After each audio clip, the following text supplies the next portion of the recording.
Welcome home to USA Global TV and Radio, a place where dreams take flight, with authentic storytelling, diverse perspectives and meaningful conversations, where global stories unite and bridges are built beyond all borders. Discover world-class education, entertainment, hope and inspiration.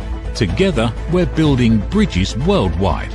Subscribe to our channel, USA Global TV. Download our app, USA Global TV. Be our guest or join our team. Visit usaglobaltv.com. Thanks to our founder and executive producer, Dr. Jacalyn Kerbeck. Music score by Yeffy Tang from Cloud Road Music. Voiceover artist Mike Porter. Creative direction by Paul Garcia. USA Global TV and Radio. Your home for global connection. All rights reserved. This video and its contents are the exclusive property of USA Global TV and Radio. Unauthorized use, duplication or redistribution in any form is strictly prohibited. Hello and welcome. Good morning, good afternoon, and good evening. This is USA Global TV and Radio, and we proudly provide world-class education, entertainment, hope, and inspiration. I'm Dr. Jacalyn Kerbeck, and I want to give a special shout out to our friends at E360 TV. Thank you so much for distributing our program. So this is a woman's prerogative, and if you've never joined us before, welcome. We actually have 2 episodes of a woman's prerogative every week. Why? Because there's so much to talk about. Yay! So today, wherever you are, we're going to be talking about detoxing from the drama, raising the standards and lowering the noise. So if you've ever been here before, you know I'm not alone. The star of our show is actually an entire day ahead, a season ahead, and a lot of thought process ahead of where we are. So let's welcome Mariska to the show, and then we'll do her introduction. Hello, how are you? Hello. Very good. And you? I'm not sure about the thought process ahead, but yes, for all the other ones, I do have a tendency to be a little bit ahead of where you are. Well, the reason why I said that was because you are in the first part of your day. I'm in the last part of my day. So I think you are probably mentally further ahead than where I am right now. So for people joining us for the first time, tell us where in the world you are and what you're doing there. So I am all the way in Australia. If you are in the Asian Pacific area, that would be close to me. If you are, however, not in the Asian Pacific area and on the other side of the planet, like Dr. Jacalyn, that's a little bit further away from me. And what I do is I coach as well as train leaders within the human space. So being a little bit more human in our environment so that we can bring the best out of our team members, as well as, first and foremost, ourselves. So it doesn't matter whether you have or have not got the title of leader, thinking about stepping into leadership within a formal setting, or whether you are just leading within your own life. These are skills that we can use in a wide variety of spaces. And typically I try to apply them in the work environment. And as I said, we can also just apply them with our families, with our friends, in other areas as well. So they are always good skills to have, utilize, as well as get a little bit more familiar with and better at, because it makes us better humans in general. So that's what I do and where I'm from. And I cannot wait to see what comes up in our topic today. Well, thank you so much. And by the way, I want to encourage audience participation. If you are positive and you want to share something positive and encouraging, we don't want to hear your political views or your negativity. Sorry, take it somewhere else. Okay, so today's topic, this afternoon's topic is detoxing from drama. So do you ever recall a conversation? Maybe you were part of it. You were the one doing the talking or you're the one doing the listening. And this person or you were just complaining and going on and on and on about something that seems so trivial when you look back. But at the time, it was a big issue. Have you ever been part of something like that, Mariska? Well, I can think of a number of different occasions where that might have Slipped in. Yes. Thank you for your honesty and candor. I appreciate it.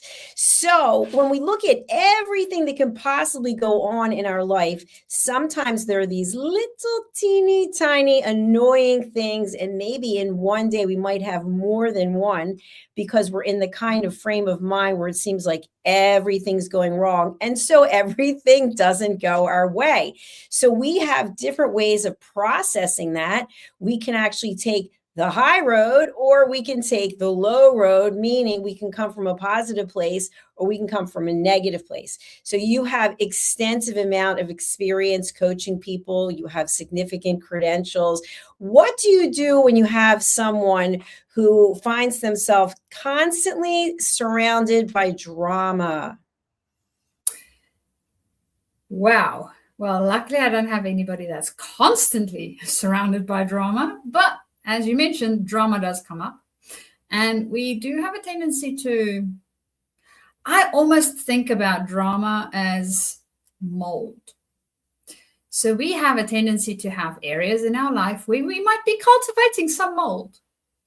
And then other areas where we actually let the space breathe, get in fresh air, make sure that there's some healthy processes and cleaning that takes place, so it doesn't cultivate any moldy things. So within the drama, when it is, especially when it comes up within a coaching conversation, first and foremost, what I typically tend to do is turn that little mirror so that we can see what it is that we are doing that might be contributing to this thing. As you mentioned a little bit earlier on, Dr. Jacalyn, we can choose to take the high road or maybe the lower road where we are playing into this more and we are taking the bait and we are cultivating our little moldy experience. So understanding what we are contributing to it. Drama does not just happen by itself. It's not possible for it to happen by itself. It needs interaction from different places. So that's the first thing that we do. And especially in coaching conversations, I mean, and just in general life, the only thing, the only person, the only actions and behaviors we can ever change is our own. We can try to influence the other person, but we cannot change their behaviors, their thought patterns. That's up to them to do. So we can only do it for ourselves. So that's where I would start first. Dr. Jacalyn is taking the mirror and looking into it and seeing what the hell I am contributing to this that might be causing it, and or just staying in it might be part of that, right? How about you? I love that. Thank you. And for anyone who's wondering, we're talking about drama. And sometimes people like to stir the pot. They like to be in the center of the drama. They like to cause the drama, or sometimes they like to help perpetuate the drama. And I call that stepping into the fire, where you help make the flames go higher and higher. And I don't want to be anywhere near any of that. I have to say, when I was younger, I was in the midst of drama, and I did cause a lot of it because of the way I reacted. So even though something happened that was out of my control, the way I responded was inviting drama. So that's what we're really talking about today, folks. If you find that your life is chaotic and filled with drama, as Mariska said, you look in the mirror and think to yourself, what role am I playing in this? How did I show up when the drama started? So let's go from there, Mariska. The person looks in the mirror and they go, and after that, they say, you know what? I have all this drama going on and I don't really know what my role is or what I did to cause it. How do they start to come to terms with that to understand their role? Well, I think first off, it's while you are looking in the mirror, right? Just noticing, just seeing what is it that you are noticing? What is it that you are seeing? What roles might you be perceiving is being played? If you don't have any clue whatsoever what might be going on, there is frameworks out there, like, for example, the drama triangle. That's quite often used within the psychiatry space. We also use it within the coaching space. to see what role you might be contributing to. And it might be something like, so if we look at the drama triangle, you get the prosecutor, the victim, and the rescuer. And you might think that, oh yeah, I am the rescuer, so I'm doing a good job in this space. But by playing a rescuer, we are sending a victim further into victimhood, and we might be sending a prosecutor further into prosecution. We also, if we are the rescuer, when we go to the prosecutor because we want to help the victim, we become the prosecutor. So understanding what it is that you have, what's your role within that space, how are you reacting to the thing that you are reacting to? And I would always say very first step is noticing it, right? You won't necessarily be able to change it right away.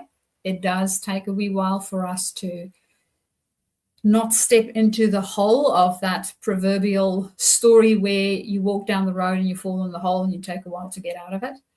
So notice what's happening. Notice what's happening for you in your body.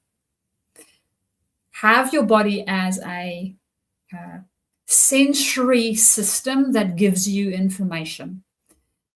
Because as soon as we step into the drama, we will notice that our body might go tense. We might increase our breathing. We might have a pain somewhere in our jaw, our neck, our heart area, whatever the case might be. So notice your body when you go into that space, or even if you think about the space, your body will show you what's happening for you. If you are not in tune with your body for whatever reason and you can't really notice it, take something significant and heavy. So what I have, for example, is rocks, right? So something that fits into your hand. This is a little bit of a big rock, something that fits in your hand that you can hold on to and that has enough weight for you to notice it. Put it in your hand. Just notice the rock first, right? And how it feels. So it helps you to be present and grounded. And then notice what's happening in your body. And just the noticing at the beginning would be a very good, effective first step for us to then step into the next step. Dr. Jacalyn, what would you say would be your first step when you don't want to step into dramas anymore? Well, I appreciate what you shared. I think the first step is realizing that it's okay, that you don't have to feel shame and blame. You just have to accept ownership and accountability, responsibility, and say, you know what, I do have a role in this. And then from there, it's what is the solution? Am I capable of making changes, or do I need some help? Do I need to talk to a coach or a mentor? And if it's mental health related, maybe a therapist, a family counselor, who knows? But it's first of all acknowledging that it exists, because a lot of times I think what we do is we pass it on to someone else. Well, it's not my drama. She started it. It's her drama. She's at the center of it, right? Just get rid of it. It has nothing to do with me. But yet, because we actually are looking at it and not accepting any responsibility, that's a red flag.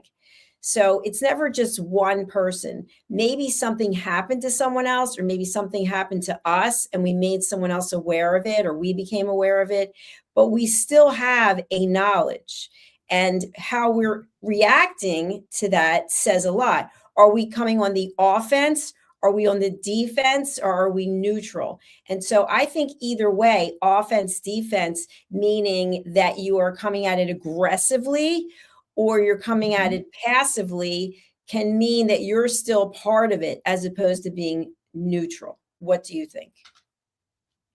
That is very true.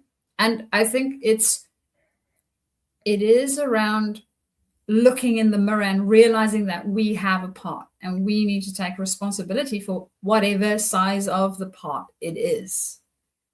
Because if we don't do that and we just put it onto somebody else or the situation or the whatever, we still have a reaction, right?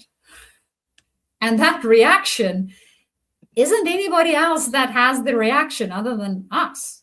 We have the reaction. The thing might have happened, good, bad, ugly, doesn't really matter. It might be a human, it might be nature, it might be a whole bunch of different things that had an influence on it. But we are having the reaction to the thing. And your reaction, you can always decide what that is. So to your point, Dr. Jacalyn, being it a defense, offense, or a neutral stance, we have the choice. And if we don't pause and notice it so that we can choose, then we'll just go into the same old cycles. But we need to pause so we can notice, so we can choose. Absolutely. And so the tagline for our episode today is raising your standards, lowering the noise. And I want to talk a little bit about lowering the noise. So people might be confused by that. But if you think about the amount of noise that goes on in our heads when it comes to being involved with drama, it's like there all the time. And it takes over. If you think about this as being the most expensive real estate in your head, and it takes over your real estate, you can't sleep. You start gossiping about it. You start telling other people about it. But you've never actually acknowledged that you're part of it, number one.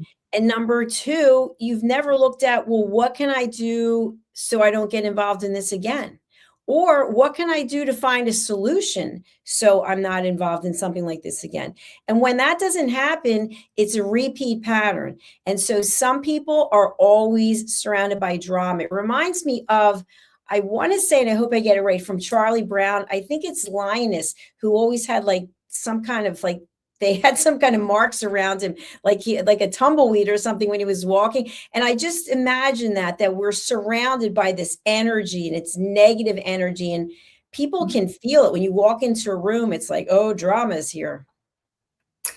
That's very true. And for those of us that has raised our standards and do not want to interact with it, it also means that, well, we won't interact with that person, right? Because we don't want to be a part of that noise, and we will take ourselves away from it.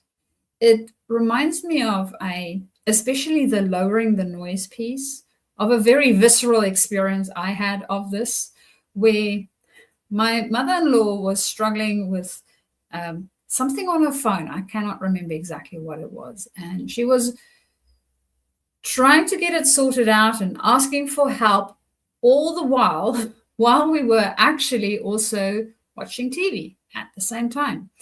And unfortunately, at that stage, the episode or the program that we were watching had an impact on me of getting frustrated. There was some fighting happening on the TV itself, and then she was trying to sort this thing out, and it had this energy of getting heated.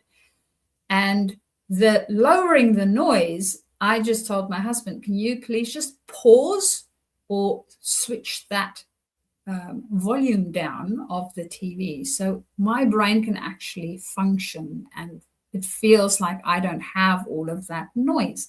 So it was a physical experience of this lowering the noise, and it made such a difference. Just switching off one of those channels, right? I couldn't exactly switch off my mother-in-law because she needed assistance, but we could switch off the TV. We could put it on pause so that channel wasn't introducing more noise anymore. And that, I do think that when we are in a place where we have these dramas happening, is the more people, situations, things that we add into it, the bigger the noise. And Dr. Jacalyn, you said before, we basically stoking the fire inside, right? So we're making it even bigger. And when we do that, I know for myself, my brain doesn't want to function. If my brain doesn't function, I can't get out of it because I can't be creative anymore. I just want to switch everything off. And I don't know, Dr. Jacalyn, is this something that you have experienced in some way, shape, or form before in life? Absolutely. And I feel like the words drama and gossip go together. They seem to have a lot in common. So people might not even realize it when they are gossiping. But someone said to me recently, and I thought it was a great point. They were in a room of people, and a certain group of people were talking about someone who wasn't there. So she entered the conversation and she said, you know what? I think I'm going to go and call XYZ and put her on speaker so that she can hear what the conversation is, so she can be part of it. And of course, that caused quite a drama. So think about, how are you spending your time? What are you thinking about? What are you talking about? Who are you spending your time with? And then when you think about that, what is it that you're creating? So you were just talking, Mariska, about being in a creative mindset. When we are in a place of negativity, which to me is gossip and lower vibrations, that is also in a drama state. And so it's difficult, if not impossible, to be in a creative state. So to me, I see them as polar opposites. What about you? I agree. If we are in that drama, gossip spaces, it is not a high energy, right? It has a tendency to draw us even lower down. So it gets worse and worse and worse, because now we are comparing worst stories, right? I want to be even worse than this other person potentially. So it keeps dragging us down. Whereas when we are in a creative space, and we also know from the neuroscience, if we are in that fight or flight or negative energetic space, we basically want to just protect ourselves. We want to make sure that we can survive. That's it. So the primary goal is, how do I survive this? But when we get into our higher vibration, better, higher energy spaces, there we can be creative. And now we can actually solve problems, because we look at the problem from a totally different point of view. And really, when you think about gossiping, or when I think about gossiping, what am I doing? I am spreading negativity, or my perception of negativity of this other human being. That's typically not things that you would like to say to the human's face, as per your example. We don't really want them to know, because it's not coming from a place of caring and love. If it did come from a place of caring and love, I would have had a radical, candid conversation with that person, not with everybody else. So understanding what we are doing when we are in that gossip space. If I am praising the person, I am celebrating them, that's not gossip, right? That's celebrating the other human being with other human beings around us. And if they walk into that conversation, I won't mind. It's like, you know what? We were just celebrating you and all the things that you've been achieving. So I don't mind if they come into that conversation. So for me, a good indication of whether I am stepping into a gossip conversation, or a lower energy conversation, or a higher energy conversation, is how will I feel if the person that we are talking about potentially comes into this space? And do I really need to talk about that person? Is this relevant in any shape or form for me to talk about? Because if they're not there, what benefit are they actually having about that conversation? Very true. Very true. Good points. And I think that many of us can understand the word detox when it comes to health and wellness.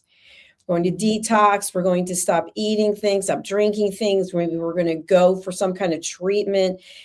We can understand what it is. But when we ask people to detox their thought process, or detox the choices that they're making, that becomes more difficult, because looking at ourselves in the mirror, as you had mentioned at the beginning of this show, we don't always want to be honest about what we see. But what is clear is, if your life is filled with drama, you're not the only one who's going to see it. And when we've done work on ourselves, we want to stay away from drama. Because drama, it's like this big hook, and it just pulls you in and sucks you in, turns you around, and then spits you back out. But many people are not at that stage. So we're not here to judge. We're just here to bring suggestions and awareness. So let's talk about the other part of our tagline for the show, which is raising your standards. I think it's sort of elevating your mindset, elevating the choices you make, elevating the community you're in. What do you think of, Mariska, when it comes to detoxing your drama, raising your standards? I think when I look at raising my standards, one of the first things that come up for me is boundary setting. So if I know what's my hard boundaries, what's my soft boundaries, where do I have negotiation space around things, I have better clarity on when I can say yes to a conversation and when I'm going to say no to a conversation, when I will step into the conversation and when I will step out of the conversation. I also, when I'm thinking about raising my standards, is how aligned am I living to the values that I have?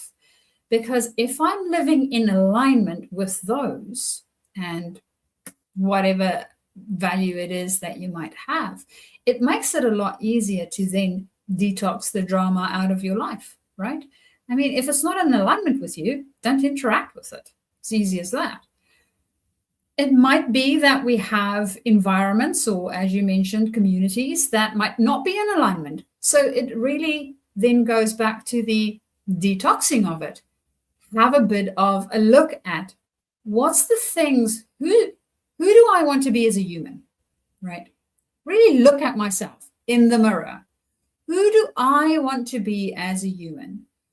If I were to die one day or even tomorrow, what do I want people to say about me?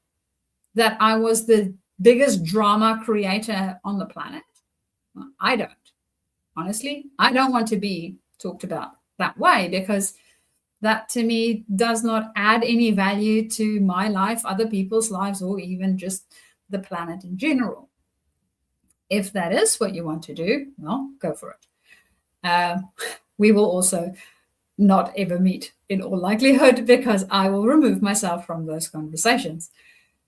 So understanding what that is for you, what's your values, what's the things that you really, truly, from a inner space, from your heart place, want to say yes to and want to say no to. I know that I work with some people pleasers from time to time, and they do find it really, really difficult, because they want to make sure that everybody around them is happy, right? That to them is really important.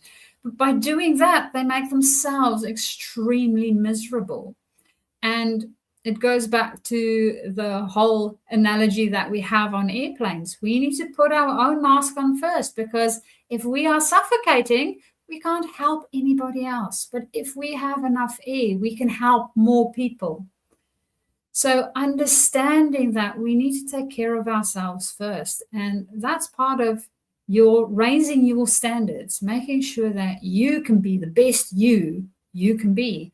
And if that means that you need to detox a few places in your life, going through your social circles, whether they are giving you life or taking it away, that's another great way, I think, for measuring for me whether this is a good energetic match or not, is understanding, is it giving me energy or is it draining energy? If it drains energy, right, what about it is draining? Because there's something wrong. And if there's something wrong, it most probably needs some detoxing. So it is toxic, hence the draining. It's killing me slowly. So any thoughts from your side, Dr. Jacalyn, there? Yes, actually, I have an example that I'd like us to look at with the time we have left today, because it's one that gets posted on social media quite often. So we're going somewhere. We're going to book a flight somewhere. And when we go to book the flight, we get to choose a seat. And typically, every time I've ever seen it, there's a diagram. And the diagram shows there are aisle seats, there are middle seats, and there are window seats. So we haven't booked early enough, and it looks like there's only middle seats left. So we get the middle seats, and then we get on the plane, and then we ask someone to switch with us, and we come up with whatever the situation is. And obviously, there are real situations. So a real situation is a person is pregnant, going to have a child. Now, was the person pregnant when they booked the flight? I don't know. Or there's a medical reason. There's all kinds of reasons that people can come up with. So my question to you is, and I'm not picking sides, I'm not going one way or another. Someone pays for a seat and they would know exactly what seat number they're going to sit in. And then they get on the plane, and someone who paid more money for an aisle seat or a window seat is now asked to switch with the person in the middle. So to me, every time I've seen it, that's not true. Maybe one or two times it didn't happen this way, but there's always some kind of drama because the person in the middle seats starts to accuse the person, insult the person, put the person down, and the person who paid for the seat defends themselves, and then the drama ensues. What are your thoughts about this? Is the person in the middle seat, and we're generalizing, knowing that they purchased the middle seat, are they looking for drama? Are they looking to stir the pot? Are they looking for someone who just will easily cave in and say, you know what, even though I paid more for this seat, I'm going to give it to you? That is a very interesting hypothetical. Yes, but real, actual real situation. Yeah, it happens quite a lot. I can see that poor airline hostesses might have their hands full with having constructive conversations on an airplane with people that might be a little bit touchy about the seat that they were allocated. I think it is really situation dependent. So what is the physical requirement for it, right? Is what is there, what isn't there? So as you were explaining that, one of the things that I thought about is, you know, those seats that you get that's close to the, if in case of an emergency, you need to pop these walls out. Yep. So if you are in the exit row, they give you a whole, are you capable of doing that? And now those seats typically is more expensive because you have more leg room. And if you have vision problems, you're too old, you have disability of any sort, right? Even if you booked it, you can't sit there. It's not safe to sit there. So they will need to move you, and you don't have a choice in the moving. So if there is something like that, it becomes a negotiation. And to me, it's a negotiation. It's not a fight. It's a negotiation. We see how we can best help each other out. And typically, people don't wake up in the morning going, I'm going to be the most miserable person on the planet. I don't think people do that.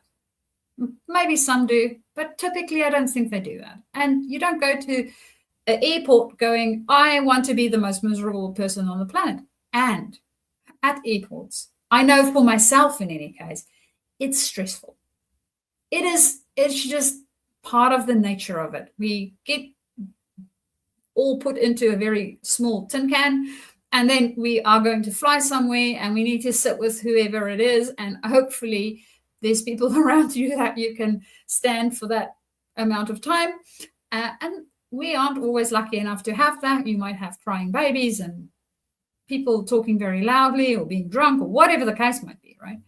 So there's other things that might impact it, and we can still all be human. So the thing that I would think about is, if I'm going to defend or if I'm going to attack, both of them has an energy of pushing to it.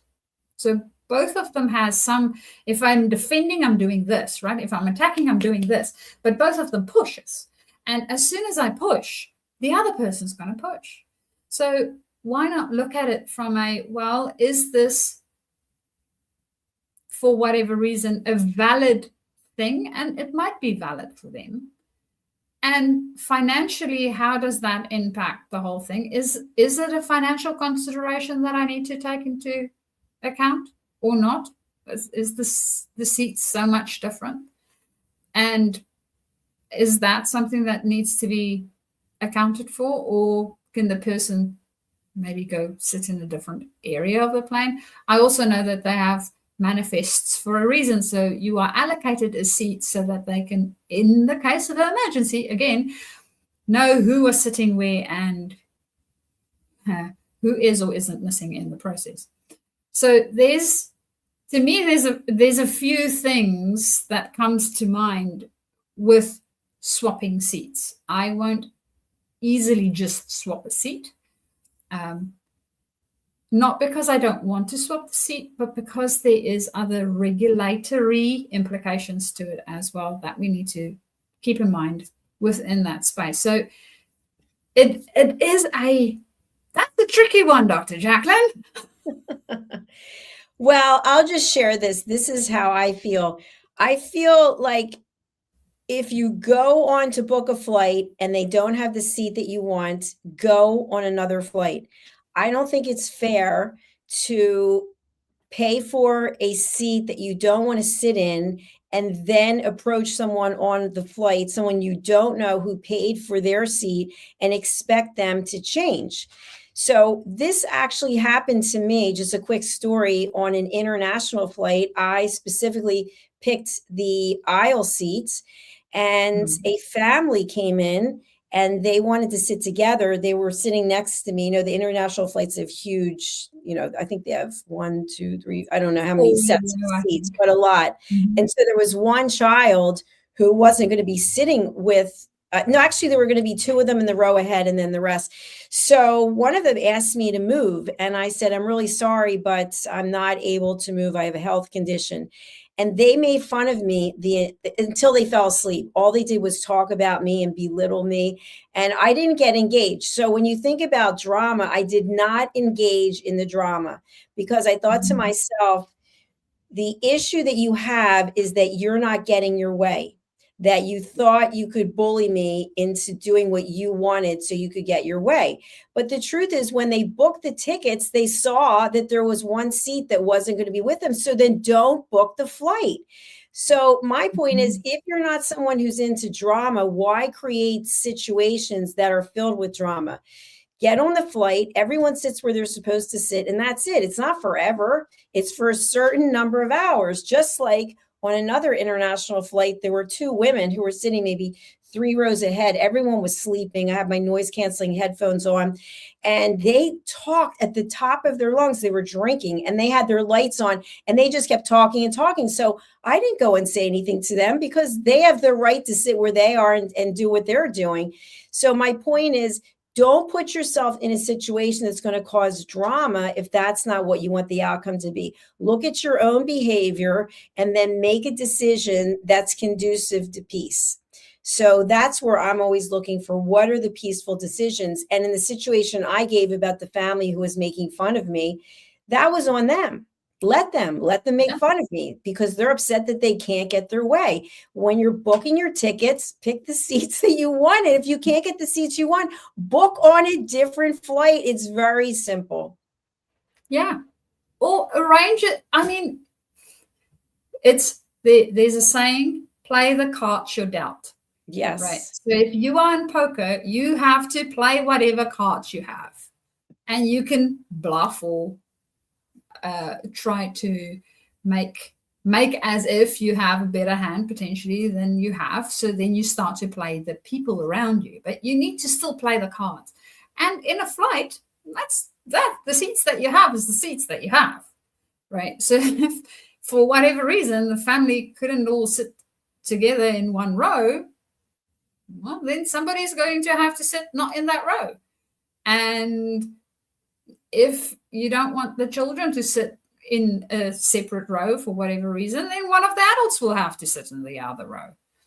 So it's easy enough to sort out. And you need to think about that up front, because the likelihood of anybody wanting to swap seats for any reason with you is very, very low. You can ask, it's a request. And they have the right to say no. That's their decision, not yours. Yours was to book the flight and not have all your seats in one spot.